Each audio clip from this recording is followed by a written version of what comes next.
Ok, bienvenue à tous et bienvenue sur le podcast Sport Santé Nutrition. Je m'appelle Médéric, je suis coach sportif et tous les dimanches je te permets de te transformer physiquement et personnellement grâce au sport et à la nutrition tout en prenant soin de ta santé. Et aujourd'hui, tu l'auras compris, on va répondre à une question nutrition puisque je vais essayer de te répondre à cette question. Est-ce qu'il vaut mieux être vraiment rigoureux dans sa diète et ne jamais faire d'écart, ou est-ce que des petits écarts de temps en temps c'est bon pour un objectif de perte de poids? Est-ce que même ça va t'aider dans un objectif de perte du poids?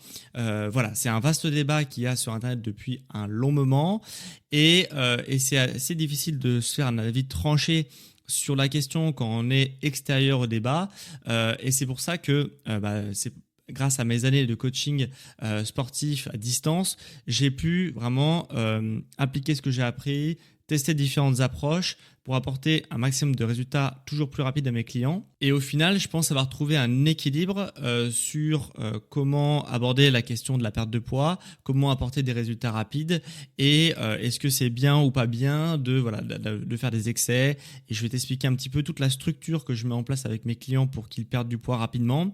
Et tu vas voir dans cette structure, est-ce qu'il y a les cheat meals, est-ce qu'il y a les excès, est-ce que c'est quelque chose qui est pris en compte ou est-ce qu'il faut mieux suivre un plan nutritionnel et est-ce que c'est plus facile finalement à suivre un plan vraiment carré nutritionnellement parlant pour perdre du poids rapidement. C'est en tout cas ce que tu vas découvrir dans cet épisode et tu vas découvrir vraiment tout l'univers des excès et comment aborder les excès de manière saine et durable. Puisque je pense que si tu suis un petit peu les chaînes YouTube, les articles, les revues de presse, les journaux sur la perte de poids, il y a un vieux mythe qui traîne que quand on est en déficit calorique, notre métabolisme il ralentit et en fait il suffit de prendre un cheat meal pour relancer son métabolisme.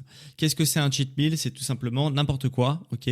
Généralement, c'est des choses pas très saines et qu'on va prendre justement pour relancer son métabolisme. Et du coup, j'ai été fouiner un petit peu sur les études scientifiques pour vraiment te donner quelque chose d'actuel et de récent sur le domaine.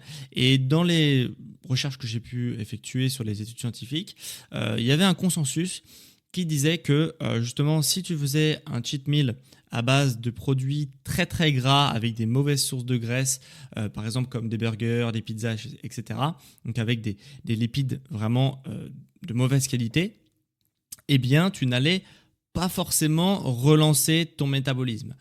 Contrairement aux repas donc cheat meal riches en sucre, ok, donc en glucides, les glucides et les sucres c'est la même chose, eh bien tu allais relancer ton métabolisme. Pour les petites stats, pour ceux qui aiment bien les valeurs, puisque c'est la moyenne que j'ai vue dans les méta-analyses, donc c'est-à-dire c'est le regroupement de plusieurs études scientifiques, donc c'est pas une étude scientifique qui dit ça, c'est un consensus scientifique autour du sujet. En moyenne, on avait donc un cheat meal à base de sucre, de glucides, eh bien le métabolisme était relancé de 7% le jour suivant. Alors, il y avait un effet dégressif sur les jours suivants, mais le jour d'après, on était à 7% en moyenne de métabolisme relancé pour des personnes qui perdaient du poids qui étaient en déficit depuis plusieurs semaines, eh bien de faire des relances glucidiques comme ça, des rebonds glucidiques on appelle ça, eh bien voilà, ils avaient un métabolisme qui augmentait de 7%. Et ils avaient aussi des taux de leptine, qui est, pour ceux qui ne le savent pas, l'hormone de satiété. Donc plus cette hormone de leptine est en haute concentration dans ton corps, moins tu auras faim, puisque c'est une hormone coupe-faim qu'on appelle ça, une hormone de satiété. Eh bien ces taux de leptine après le cheat meal à base de glucides remontaient jusqu'à 30% maximum. Donc c'est pas une moyenne là, c'est un maximum. Donc voilà, en tout cas on avait des taux de leptine qui augmentaient, donc on avait une action coupe-faim suite à un cheat meal riche en glucides. Chose qui n'était encore une fois pas observée sur des repas qui étaient riches en lipides cette fois-ci. Donc qu'est-ce que ça veut dire tout ça? Ça veut dire tout simplement que si tu fais un cheat meal, la science te dit que il vaut mieux que tu te diriges vers les choses qui sont très sucrées que des choses qui sont très grasses. Voilà, puisque en mangeant des choses très sucrées, tu peux avoir un gain de 7% au niveau en moyenne au niveau de ton métabolisme et des taux de leptine, donc une action coupe-faim pour les jours suivants, alors que les lipides, non. Et pour ceux qui se disent que 7% c'est pas énorme le gain au niveau de ton métabolisme, si 7% c'est totalement énorme, puisque pour un individu qui aurait besoin avec un métabolisme de 2000 calories, eh bien ça représente à peu près 150 calories, donc soit à peu près un déficit que tu devrais faire pour perdre du poids. Donc c'est énorme de relancer de 7% son métabolisme, puisque en mangeant normalement les jours suivants, ça t'auto-crée, on va dire, un déficit de 150 calories, ce qui est vraiment pas mal. Donc, la science, en tout cas, te dit qu'il faut privilégier les cheat meals, les excès à base de sucre. Donc ça, c'est ce que te dit la science. Okay, concrètement, voilà, il faut manger ça. Sauf que y a des choses que la science n'observe pas. C'est pour ça que regarder des études scientifiques, c'est bien, mais d'avoir une connaissance de ce qui se fait sur le terrain et une connaissance des individus, c'est aussi quelque chose de très bien. Puisque moi, pour avoir suivi des centaines et des centaines d'élèves, parce que je fais ça depuis quand même un petit moment, et des gens qui ont perdu du poids en accompagnement avec moi, et j'en ai quand même suivi un paquet, et ce que j'ai observé moi personnellement, c'est que justement d'orienter les personnes sur des excès qu'ils n'ont pas forcément envie, eh bien, c'est pas forcément une bonne idée. Pourquoi ? Parce qu'en fait, par exemple, si une personne elle a pris l'habitude tous les mardis de faire une soirée pizza, en famille par exemple. Je te prends cet exemple-là, mais tu pourras le décliner dans pas mal de situations. Eh bien, cette personne qui a l'habitude de faire une soirée pizza le mardi, parce que chez Domino's, il y a une pizza qui est offerte, eh bien, le truc, c'est que cette personne-là, donc c'est pas un repas riche en glucides, il y a un peu de glucides dedans, mais c'est majoritairement un repas riche en lipides. Donc la science te dit qu'il ne faut pas y aller vers ce type de repas-là. Et du coup, si la personne ne fait pas cet excès-là d'aller vers les pizzas le mardi, alors qu'elle a pris l'habitude de le faire, eh bien ce qui va se passer, c'est que ça va engendrer de la frustration. Et la frustration, c'est quelque chose qui est gérable quand ton niveau de motivation est relativement haut, que sur un plan psychologique et émotionnel, tu es relativement stable. C'est quelque chose que tu peux gérer, c'est quelque chose qu'on gère tous au quotidien, la frustration. Sauf que dans la vie, on n'est pas toujours au même niveau psychologique, on n'est pas toujours au même niveau de motivation et on n'est pas toujours stable psychologiquement sur des choses qui peuvent nous arriver. Tu as forcément dû faire cette expérience. Des fois, il y a de petites choses qui t'arrivent dans ta vie et tout de suite, ça va te toucher, ça va t'affecter psychologiquement. Et quand tu y réfléchis quelques jours plus tard, quand ton niveau émotionnel est revenu à un niveau stable, tu vas dire c'est vrai que je m'étais énervé pour un truc vraiment pourri, sans importance, et je sais pas pourquoi j'ai pris le truc comme ça à cœur. Eh bien, tout simplement parce que ton niveau émotionnel n'est pas toujours aussi stable, et voilà. Et donc, au niveau de la nourriture, c'est exactement la même chose, c'est-à-dire que des fois, tu auras une capacité de résilience, une capacité de motivation qui va être haute, et du coup, tu vas te dire, ok, je m'en fous de manger ça, c'est vrai, après tout, je m'en fous, j'en ai pas si envie que ça. Puis des fois où ça va être presque compulsif, et tu en as vraiment envie, et si tu le fais pas, eh bien, tu vas engendrer beaucoup de frustration, ce qui va casser ta motivation à long terme. Et ça, c'est quelque chose qu'on veut à tout prix éviter. Et c'est parce que ça va créer une fatigue psychologique. Donc moi, ce que je te dis, c'est que pour justement tenir le cap, eh bien, il faut s'autoriser de temps en temps des excès, puisque bien que la science te dit oui, au niveau du métabolisme, des niveaux de leptine et de gréline, c'est pas forcément très bon de se diriger vers des choses très grasses, même de temps en temps, etc. Moi, ce que je te dis, c'est que au niveau de ta motivation à long terme, ça sera beaucoup plus facile d'entamer des changements et d'entamer un nouveau style de vie, et pas du coup un régime, mais un nouveau style de vie, on y reviendra par la suite. Si de temps en temps tu te dis, ok, là je fais ce que je veux, je me lâche complètement, j'ai envie de ça, je prends ça. Ok. Par contre, les repas d'après, je vais être sérieux, je vais reprendre les bonnes habitudes que j'avais prises, etc. Donc, pour ce qui est des cheat meals, pour ce qui est des repas vraiment où tu te lâches, moi, ce que je te conseille de faire, c'est d'avoir 2 jokers par semaine. Okay, ces 2 jokers par semaine, ils vont être très utiles justement pour te dire, là, ce repas-là, je fais ce que je veux. Cette matinée-là, j'ai envie de me faire du pain avec du beurre le matin, même si je sais que c'est absolument pas bon. Eh bien, ce matin, le dimanche matin, j'aime bien ça, donc je m'autorise ce repas de faire des excès sans vraiment me soucier de la qualité de mes aliments et de la quantité de mes aliments. Et en ayant ces 2 jokers par semaine, ça va te permettre, toi, de te sentir beaucoup plus à l'aise, de ne pas engendrer de frustration et de maîtriser tes excès. C'est-à-dire que du coup, si tu t'auto-mentalises à avoir 2 excès par semaine, tu vas te dire, là, finalement, je préfère garder mon joker pour un autre moment dans la semaine, puisque je sais que je suis invité chez un ami, par exemple, ce week-end. Donc, ça fait déjà un excès, j'en ai plus que 1 dans la semaine. Donc là, finalement, le petit goûter que j'ai envie de faire à base de sucreries, je vais pas le faire, puisqu'en fait, ça va me compter comme un excès. Donc, je vais plutôt le décaler à un autre moment où j'en aurai plus envie. Et voilà. Et c'est un peu comme ça que tu dois penser ta vie.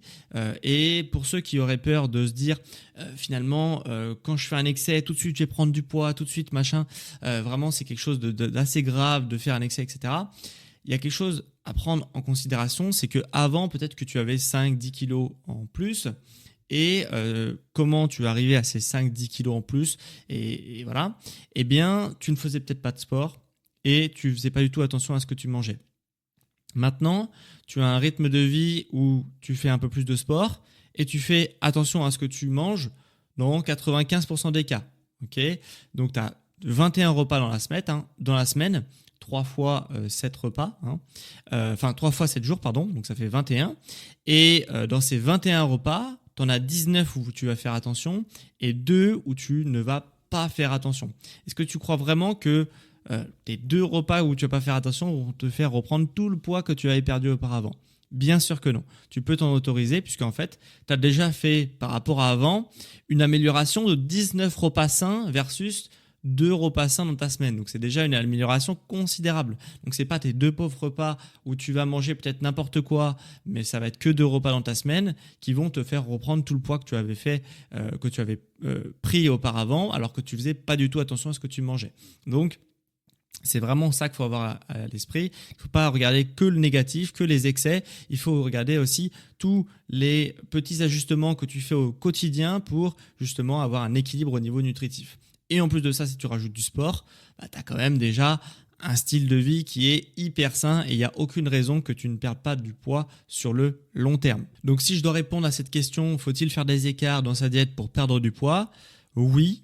Et pour plusieurs raisons, parce que ça te permet d'avoir une hygiène de vie, et pas un régime, puisque dans un régime, c'est quelque chose que tu peux tenir sur le court terme, c'est quelque chose qui va engendrer de la frustration, puisque tu sais que tu vas le tenir dans un court terme, donc tu peux faire des petits changements qui vont être contre-productifs. Par contre, si tu veux avoir une hygiène de vie et perdre du poids sur le long terme, eh bien, il faut s'autoriser des excès, puisque c'est impossible d'avoir une vie sans excès. Voilà, donc ça, c'est ma vision des choses, c'est perdre du poids avec une nouvelle hygiène de vie et pas avec du régime. Donc, il faut s'autoriser des excès. 2 dans la semaine, je pense que c'est raisonnable. Peut-être les jours, peut-être les semaines de transition, tu peux aller jusqu'à 3, puisque tu es en train de faire une transition vers ta nouvelle hygiène de vie. Et puis, petit à petit, tu te diriges peut-être vers 2, ce qui te permettra d'avoir des résultats plus rapides.